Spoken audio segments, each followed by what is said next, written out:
Look forward, the Democrats tell us. Focus on the future. Might have started in a lab, might have happened in nature. But here's the question I keep coming up with. If it may have been a lab, may have been nature, we're supposed to look forward, then why did Dr. Fauci work so hard for just one of those theories? Why was it so important to push one over the other? Dr. Barra said, we should entertain all hypotheses. Dr. Fauci had his hypothesis, how this started. We should entertain all of them. But that's not what happened.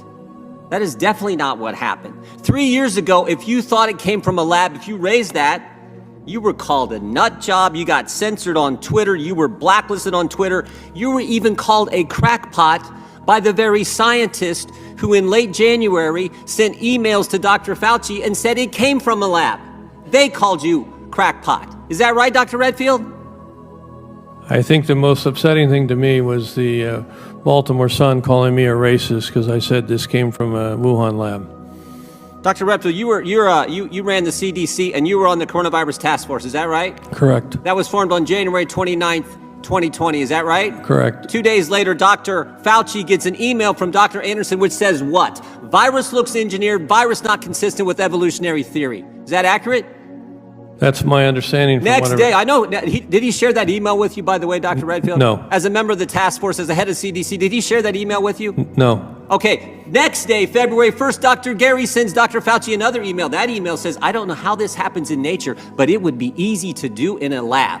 Did he share that email with you, Dr. Redfield? No. You didn't see either one of those emails, even though you're head of CDC, even though you're on the coronavirus task force that had been formed just 3 days earlier. No. 3 days later, Dr. Anderson and Dr. Gary, who told us it came from a lab in emails to Dr. Fauci that Dr. Fauci wouldn't let Dr. Redfield see, 3 days later, they changed their position 180 degrees. The question is why? Mr. Wade, why would they change their position that fast when the only intervening event is a conference call with Dr. Fauci, the guy who wouldn't let Dr. Redfield see the very emails that they had sent him, Dr. Redfield, head of CDC on the coronavirus task force? Why would they change their position, Dr. Wade, or Mr. Wade? Well, this question does lie at the heart of the issue. What is pertinent, it seems to me, is there's no new scientific evidence that we can see that came available between these dates, the January 31st and Feb 4. Right, there's no new, I think you're, go ahead. So you have to ask if there were other kinds of influence available. Now, it is true that Dr. Fauci and Dr. Farry in London were very powerful research officials, and between them they controlled... I read your testimony, I saw that. Yeah. So... Why don't you cut to the chase and tell them what you really think was the reason?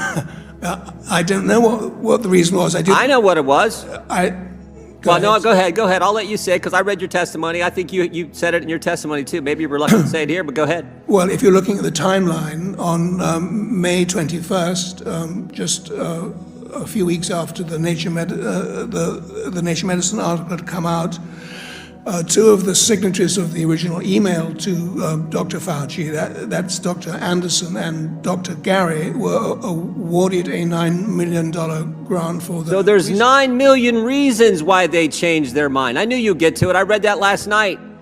3 months after, so 3 days after they say it came from a lab, they changed their position, and the only intervening event's a conference call with Dr. Fauci and Dr. Collins. Again, a call that Mr. Redfield was not allowed to be on, the head of CDC and on the coronavirus task force.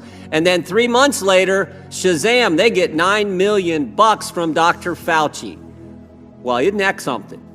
Isn't that something? That's why we want to talk to these guys. That's why Chairman Winstrup wants to bring in Dr. Anderson and Dr. Gary and ask them a series of questions so we can get to the bottom of this, so we can move forward and deal with this. Now, here's the key question.